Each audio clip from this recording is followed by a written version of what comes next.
Emma's hand trembled as she dragged a battered suitcase up the marble steps of the sprawling mansion. Her sneakers, worn thin and soaked from the misty ground, squeaked faintly against the stone. Laughter spilled from the grand doorway where strings of golden lights twinkled overhead, bathing the guests in a warm glow. Clusters of elegantly dressed men and women stood sipping champagne, the pop of corks and the clink of glasses weaving into the soundtrack of the night. Emma paused at the edge of the driveway, her breathing shallow, her free hand instinctively resting over her swollen belly. 8 months pregnant and barely able to stand, she pushed forward. At the threshold, Liam stood tall and polished in a tailored suit, his arm draped casually around the waist of a woman with flawless curls and a diamond necklace catching every light. Emma's voice cracked as she called out, her words barely reaching him through the din. "Liam, please." Heads turned. Conversations faltered. A hush spread through the entrance like a slow-moving wave. Liam leaned down, whispering something that made the woman on his arm giggle behind perfectly manicured nails. Without a word, without a flicker of hesitation, he seized the heavy oak door and slammed it shut in Emma's face.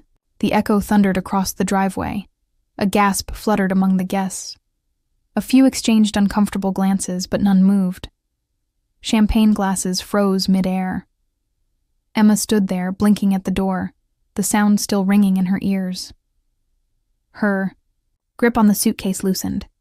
It tipped and crashed to the ground, spilling out a handful of worn clothes and a small stuffed bear onto the polished stone. She dropped to her knees, trying to gather her things with shaking fingers. Her belly made it impossible to move quickly, and a sharp gasp escaped her lips as she struggled to reach for a rolling t-shirt. Across the manicured hedges, partially hidden among the trimmed bushes, a young man in dusty overalls watched silently. Chris, the gardener, tightened his grip on his worn cap, his jaw clenched. His heart ached seeing her there, humiliated and alone, but his feet stayed rooted to the ground. Emma, unaware of the silent witness, brushed her matted hair out of her face with the back of her hand. She swiped quickly at a tear before it could betray her. Laughter picked back up behind the door. Music blared again, as if she had never existed. A loud cheer rose. Someone must have made a toast. Emma pressed her lips together, gathered her few belongings into her arms, and pushed herself up with a grunt of effort. Her suitcase wheel scraped loudly against the driveway as she turned away from the house that had once been her home. She didn't look back. As she reached the edge of the driveway, the security lights behind her clicked off. The night seemed colder now, darker. She shuffled forward, one slow step at a time, heading toward the street. Her head hung low, her shoulders slumped, but she kept moving. One hand stayed protectively over her stomach, instinctively shielding the life growing inside her. Chris watched her disappear into the night, his mouth opening slightly as if to call out. But no words came. His hands dropped to his sides helplessly. Emma reached the curb, the buzzing streetlights casting long shadows across the cracked sidewalk. She stood there for a moment, looking both ways, unsure where to go. A taxi sped past, its headlights flashing briefly across her face, but it didn't slow. Another car followed, music blasting from open windows, the driver laughing with friends, oblivious to the figure standing alone. Emma raised her hand weakly, but they were already gone. She sank down onto the curb, dropping the suitcase beside her. Her body heaved with exhausted sobs, though she kept them as quiet as possible. Her hands curled around her belly as if to anchor herself. Her back against the cold metal of a stop sign, she tucked her knees as close as she could, breathing shallowly. Another car drove by, its tires sending a spray of water from a nearby puddle across her shoes. Emma didn't even flinch. She closed, her eyes briefly, pressing her forehead against her knees, trying to gather the strength to stand again. A soft wind tugged at the hem of her coat, somewhere behind her, in the safety of the mansion's walls. Laughter rang out again, rich and full, like a cruel reminder. Chris, still watching from a distance he knew he should have crossed, clenched his jaw and turned away, ashamed. Before we dive deeper into Emma's journey, take a moment to subscribe to our channel for more emotional true stories like this. Emma opened her eyes and slowly lifted her head. She wiped her face with the sleeve of her coat and took a shaky breath. She pushed herself up from the curb, one hand gripping the stop sign for balance. Another taxi sped past without even a glance. She tried to wave, but her legs buckled, sending her back to her knees. This time, her free hand clutched her stomach instinctively. A jolt of pain shot through her side, sharp and blinding. Emma gasped, pressing harder against her belly, feeling the baby shift inside her. Panic flared, but she squeezed her eyes shut and focused on breathing. Another set of headlights appeared in the distance, but again, they zoomed past. She was invisible out here, a ghost on the sidewalk. A soft sob escaped her lips, and she covered her mouth quickly, refusing to break down completely. Chris finally stepped out from behind the bushes, torn. His eyes darted to the mansion, then back to the lonely figure at the curb. But before he could act, Emma forced herself upright once more, staggering toward the next block with the stubborn determination of someone who refused to die begging. Behind her, the party music thudded on, louder, uncaring. Emma disappeared into the darkness, one slow step at a time. Emma's arms ached from dragging the heavy suitcase behind her as she crossed the cracked parking lot of the rundown motel. The neon sign above flickered, buzzing angrily in the cold air. She stepped up to the dusty front window and tapped it with trembling fingers. For a long moment, no one came. Then a figure shuffled into view, a stout man in a grease-stained t-shirt, rubbing sleep from his eyes. He peered at Emma through the scratched glass, his face tightening the moment he took in her disheveled clothes, the dirt on her shoes, the round swell of her belly under a worn coat. Emma pressed the tips of her fingers together, her voice small but steady. "Please, just a room for tonight. I'll pay." She held out a few crumpled bills, her hand shaking. The man grunted, clearly, weighing whether it was worth the trouble. Finally, he reached under the counter and grabbed a room key.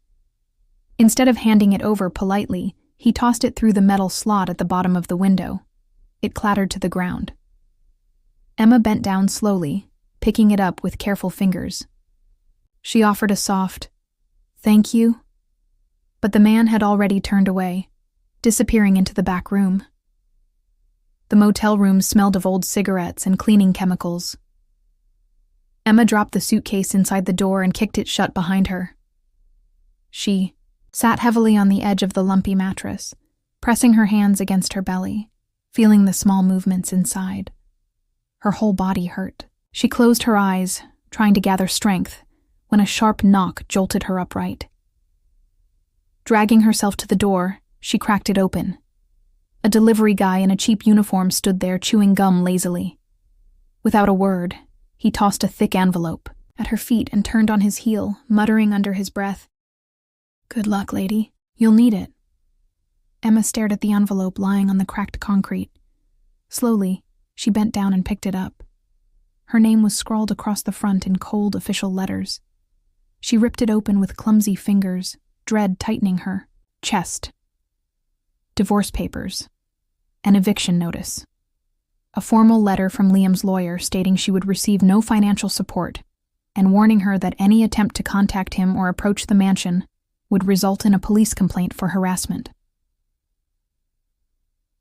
The words blurred as fresh tears welled in her eyes. Her fingers curled around the papers so tightly they crumpled. She stumbled back into the room and slid down the wall until she was sitting on the floor, the documents scattered around her like ash. From the rooms around her, she could hear muffled sounds. A TV blaring, a couple arguing, a child crying, life moving forward, indifferent to her collapse. Across the street, Chris tightened his grip on the steering wheel of his battered truck. He had been on his lunch break, grabbing a sandwich from a nearby store, when he spotted her sitting outside the motel room, looking smaller than he remembered, broken under the weight of something he couldn't begin to fix. He watched as she wiped her face with the sleeve of her coat and clutched her belly protectively. His chest tightened painfully, but he stayed in the truck, unsure, afraid of making things worse. Inside the room, Emma leaned her head back against the peeling wallpaper. She rocked slightly, the papers crinkling beneath her, trying to hold herself together. The baby kicked, a small flutter, grounding her to the moment. She brushed a hand across her stomach and whispered, her voice hoarse and thick with pain. "Not here. Not like this." Slowly, she gathered the crumpled papers and stuffed them back into the envelope. She pressed her palms against the floor and pushed herself upright, her movements slow and deliberate. She retrieved her suitcase, setting it next to the bed. She would not fall apart here, not where the walls smelled like old sorrow and strangers' regrets. Chris watched her stand, the faintest trace of strength returning to her posture. He let out a long, shaky breath he hadn't realized he was holding. From his spot across the street, he could see her straighten her shoulders and disappear into the dim room, closing the door quietly behind her. The parking lot remained empty, silent but for the occasional buzz of the motel sign and the distant sound of traffic. Inside the room, Emma sat on the edge of the bed, staring at the thin curtains that barely covered the grimy window. Her hands rested on her lap, and for a moment, the weight of the night pressed down so heavily that it seemed she might not move again. But after a long while, she reached down and zipped her suitcase closed. She placed the divorce papers carefully, inside a small folder, and tucked it under the mattress. She was not sure what would come next. All she knew was that she would not be ending here, alone and forgotten. Somewhere in the distance, laughter echoed, maybe from a nearby bar, maybe from the mansion, but Emma no longer flinched at the sound.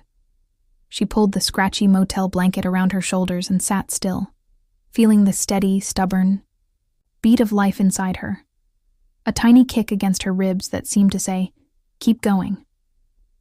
Every morning when Emma cracked open the motel door, a small bundle sat neatly on the worn welcome mat. A plain brown paper bag, always closed with a simple piece of tape, and always containing something fresh. A sandwich, a bottle of water, sometimes a small carton of juice. No note, no explanation. She looked around the parking lot the first few mornings, half expecting to see someone waiting, but there was never anyone there. After the third day, she stopped questioning it. She simply picked it up quietly, murmured a soft thank you to the empty lot, and took it inside. She needed the help, even if her pride stung every time she accepted it. One gray afternoon, Emma shuffled down the sidewalk toward the free clinic, clutching a worn file of medical records to her chest. The air was thick with the smell of exhaust and old rain. Her sneakers scraped against the pavement with each step. She pushed open the glass door, and the faint scent of disinfectant hit her immediately. Inside, the fluorescent lights buzzed, overhead, casting a harsh glow on the battered chairs and peeling posters on the walls. The receptionist, a woman in her 40s with a tired smile, looked up from her computer. Her eyes flickered briefly over Emma's face, her stomach, her disheveled clothes. Then her gaze dropped to the intake form Emma handed over, where her last name was printed clearly at the top. A brief, unmistakable flash of recognition crossed the receptionist's face, followed quickly by a forced look of sympathy. She didn't say anything, but she didn't have to. The whole city knew now. The millionaire's discarded wife, begging at a free clinic. Emma clenched her hands around the strap of her bag and nodded mutely when the woman gestured to the waiting area. She sat down in one of the cracked plastic chairs, pulling her coat tighter around her. Across the room, two women in expensive-looking athleisure outfits were chatting loudly over their phones, scrolling through gossip articles. "Did you see that story about Liam and his new fiancée?" one said, smirking. "The one where his ex was crying on the street? 8 months pregnant and still trying to cling to him? Embarrassing." the other snorted. You'd think someone in her condition would have a little dignity left. They laughed, low and mean, not bothering to lower their voices. Emma stared straight ahead at the faded poster about prenatal vitamins, her hands tightening into fists in her lap. She forced herself to breathe evenly, to keep her face blank. She wouldn't give them the satisfaction of seeing her react. The nurse finally called her name, and Emma rose slowly, her back straight despite the burning behind her eyes. After the appointment, quick, cold, a checklist of medical necessities and not much more. She walked back toward the motel, her arms wrapped tightly around her body. She was almost at her door when she paused, glancing around instinctively. No one was there. Still, something made her reach into the bottom of her bag, fingers brushing past crumpled tissues and old receipts until they found a dusty, weathered envelope tucked deep inside. She pulled it out carefully, her heart beating faster for the first time in days. The paper was yellowed at the edges, and the handwriting across the front was faded but still readable. She slipped the document out and unfolded it with shaking hands. Inside was an old property deed. A warehouse, long abandoned, left to her, by an uncle she barely remembered. A dusty footnote in her life she had forgotten until now. No one else had wanted it. She had kept it tucked away all this time, thinking it useless. Emma stared at the address printed at the top of the deed. It wasn't far from here. A part of the city that had long been swallowed by decay, where factories had closed and dreams had rusted. But it was something. It was hers. The setting sun caught the edges of the paper, making it glow faintly in her hands. The brown bag of food was sitting by her door again, a quiet reminder that someone, somewhere, still believed she was worth helping. She looked up, toward the horizon beyond the crumbling rooftops, and for the first time in days, the tightness in her chest eased slightly. She didn't smile. There was no movie-perfect swell of hope. Just a simple shift in her eyes, a quiet squaring of her shoulders. Emma tucked the deed back into her bag, picked up the food, and stepped inside the room without a word. Tomorrow, she would find that warehouse. No matter what it looked like. No matter how broken it was. Because broken things could be rebuilt, if someone had the will to fight for them. The warehouse sat on the edge of the city like a forgotten skeleton, its rusted doors hanging crooked on their hinges, weeds curling through cracks in the concrete. Emma stood at the entrance, clutching the old deed in one hand and her coat closed against the wind with the other. She stepped forward cautiously, pushing one of the heavy metal doors aside with a painful screech. Inside, the air was damp and smelled of old wood and rain. Dust floated in lazy swirls where sunlight pierced through the broken roof. Her boots crunched over shattered glass and debris as she walked the perimeter, running her hand along a steel beam. Despite the years of neglect, the structure felt strong. It had survived storms, vandals, time. Maybe she could survive too. She made her way back outside, where a city official in a bright yellow vest leaned against his truck, filling out a clipboard. He looked up as she approached, his eyes raking over her swollen belly, mud-stained shoes, and the faded folder in her hand. "You the new owner?" he asked, his tone thick with skepticism. Emma nodded. "I want to restore it." He snorted, scribbling, something on the form. "Lady, places like this are graveyards. Takes more than hope to bring 'em back. Takes money, power, connections." Emma said nothing, just held out the deed. The official shook his head, chuckling under his breath. "People like you don't build dreams. They live in nightmares." He stamped a few papers and shoved them toward her. "Good luck. You'll need a miracle." Emma took the papers, her fingers steady even as her heart hammered against her ribs. She had enough money left from a forgotten inheritance. Not much, just a small savings her late mother had tucked away. It would be a reckless gamble. No guarantees, no second chances. Still, she found herself signing the forms with quick, sure strokes. The official shrugged, slid into his truck, and drove off without another word, leaving a trail of dust behind. Emma stood there a moment longer, the signed contract heavy in her hand. Then she tucked it into her bag and turned back toward the warehouse. She shoved the door wider and stepped inside. If the city didn't believe in her, if Liam and the world had written her off, fine. She would start with nothing. She would build anyway. The first few days were brutal. Emma pulled rusted nails from old boards with bloody hands.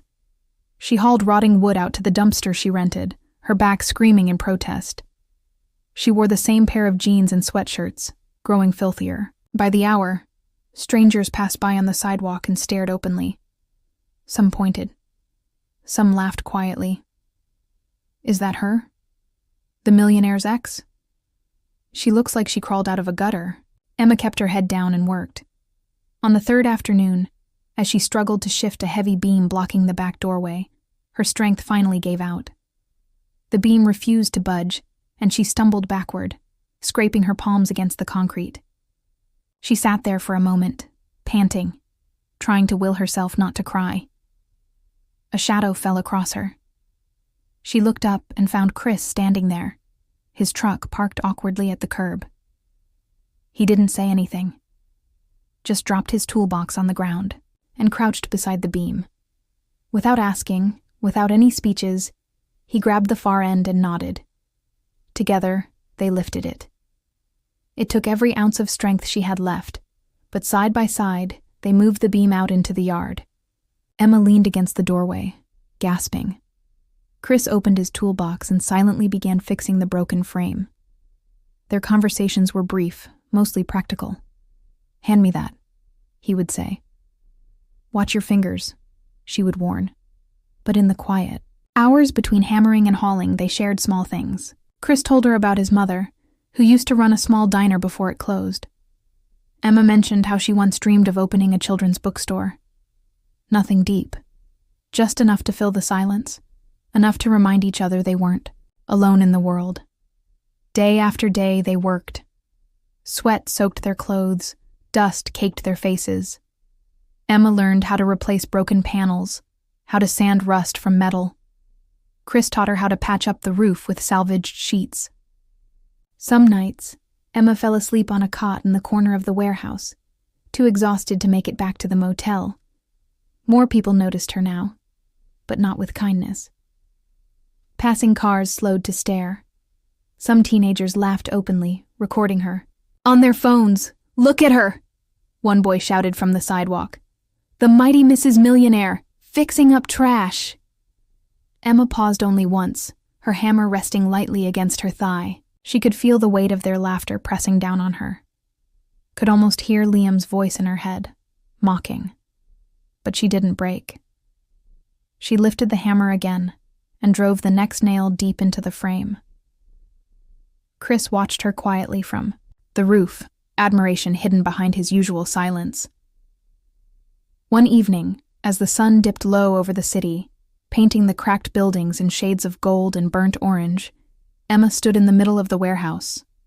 The walls were still bare. The windows still shattered. Dust hung in the thick, warm air, but the skeleton of something new was there now, hidden beneath the scars. Her hands were blistered, her muscles screaming from days of labor. Her clothes were torn, her hair matted with dirt. She had never been more tired. And yet, as the sunset poured through the broken beams and lit up the room, Emma felt something stir deep inside her chest, a small, flickering warmth that she hadn't felt in months. A smile, faint but real, touched her lips. For the first time in a long time, Emma felt something almost like hope. And this time, no one could take it from her. The morning sun broke over the city, spilling light across the warehouse's new whitewashed walls. The cracked windows had been replaced with gleaming glass panes. Fresh flower beds lined the walkway, and a bright blue awning stretched proudly over the front doors. Above them, in elegant silver letters, hung the sign, "The Open Arms Center, a place for new beginnings." Emma stood just inside the entrance, adjusting the hem of her simple navy dress. Her hands trembled slightly, not from fear, but from the weight of what today meant.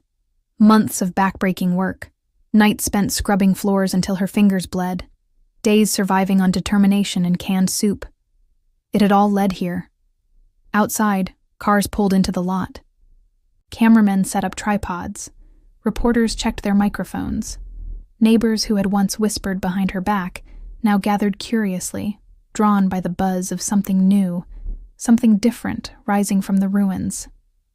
Chris leaned against the far wall inside, arms folded across his chest, a rare smile tugging at the corner of his mouth. He wore a clean shirt and jeans, but his hands still bore the roughness of weeks spent building beside her. When Emma caught his eye, he gave her a small, reassuring nod. She exhaled slowly, gathering herself. At exactly 10 o'clock, she stepped out onto the small wooden stage they had built under the awning. The crowd shifted forward, camera flashes sparking to life. Emma gripped the sides of the podium lightly and looked out at the sea of faces, curious, skeptical, expectant. "Good morning," she began, her voice clear despite the thundering of her heart.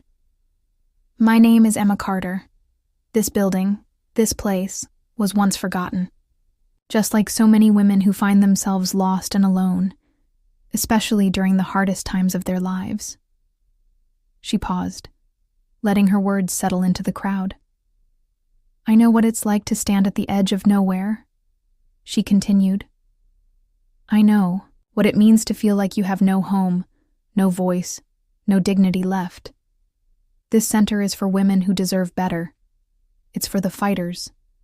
It's for the ones who were told they were worthless and chose to prove otherwise." A ripple of emotion moved through the audience. Chris watched her, his hands tightening into fists of pride. Reporters leaned forward, sensing the raw honesty in her voice, the kind of story they didn't hear often anymore. As Emma spoke, cameras streamed the event live to the local news. In living rooms and cafes across the city, people who had gossiped about her downfall were now witnessing her resurrection. Unbeknownst to Emma, in one corner of the gathering, a young journalist was scrolling through his phone, a shocked expression flashing across his face. His station's news alert had just dropped something huge, something too good to ignore. His hand shot up during the Q&A. "Miss Carter," he called out, barely able to hide the excitement in his voice. "How does it feel to know that Liam Harrington, your ex-husband, has just been declared bankrupt?" A stunned silence fell over the crowd. The journalist pushed forward. "It's just been confirmed. Fraud investigations, failed investments, massive lawsuits pending. Word is, the mansion you were locked out of is about to be seized by the bank." Whispers spread like wildfire. People turned to each other, wide-eyed, murmuring. Laughter, low and sharp, began to bubble up in pockets of the crowd. Emma blinked, once, stunned. Not by Liam's fall, but by how little it mattered to her now. She straightened her shoulders, letting the murmurs swirl around her. Cameras zoomed in, eager to capture her reaction. But she gave them nothing except a small, calm smile.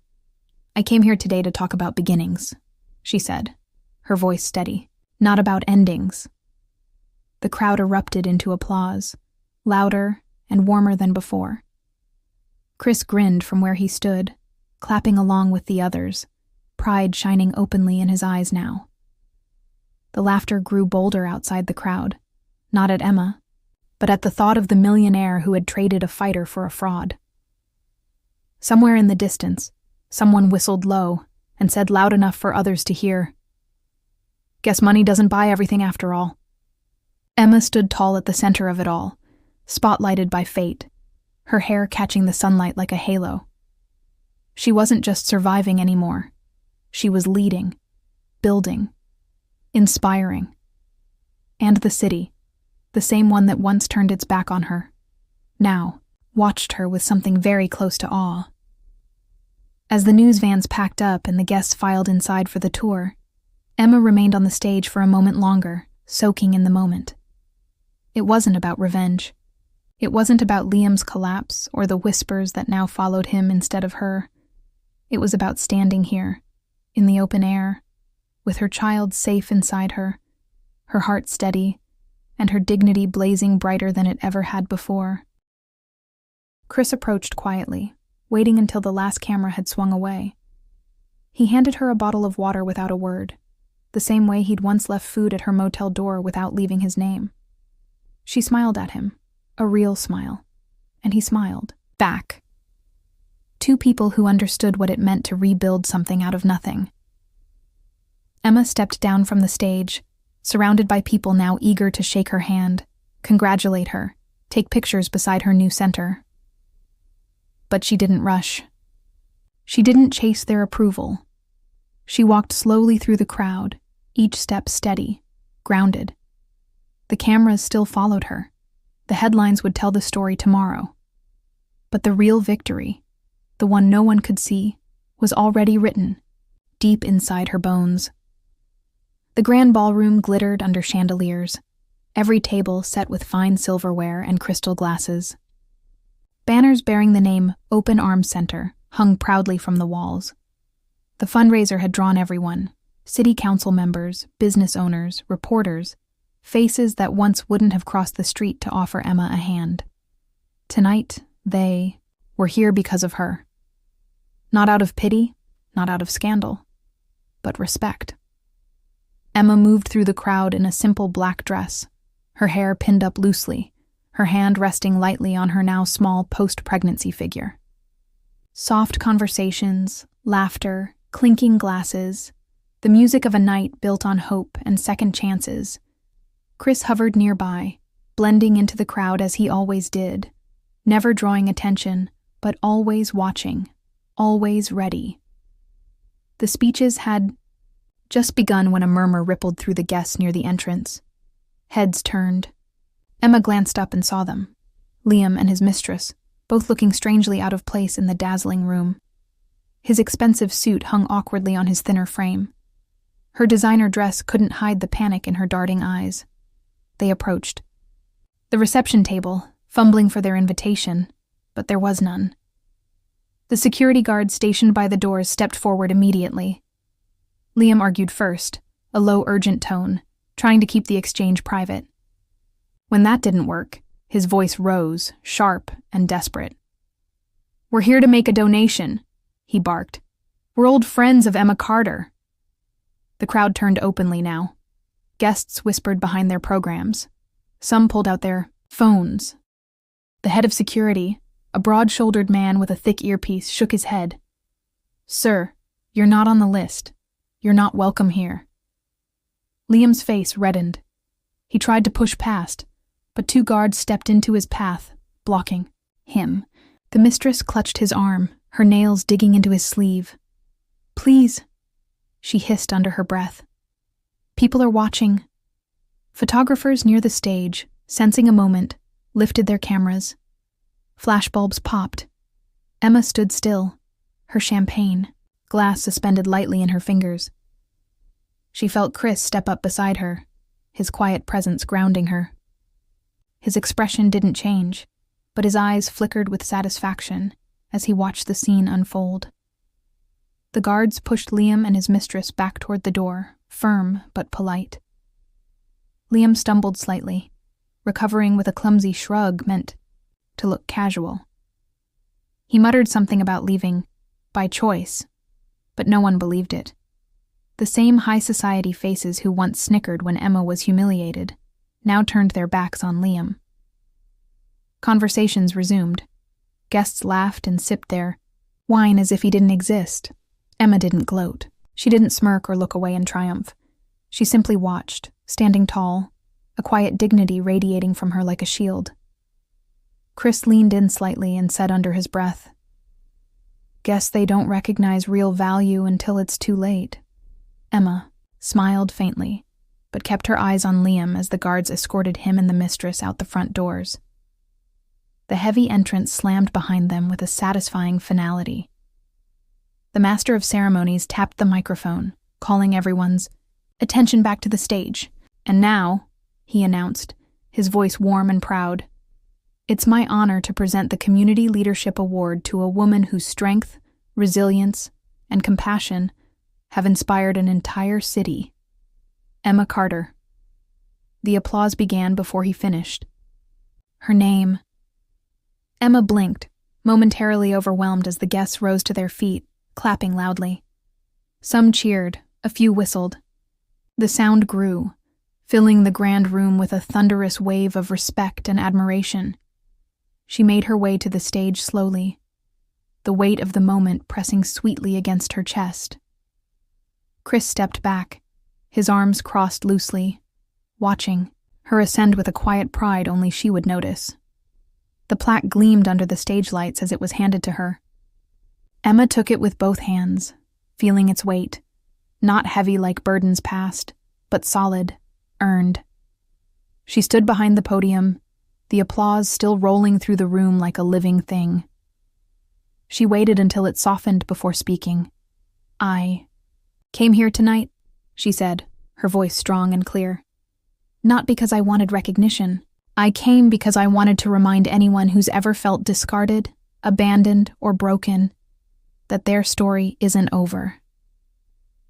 A hush fell over the room, the kind that came not from boredom, but from genuine attention.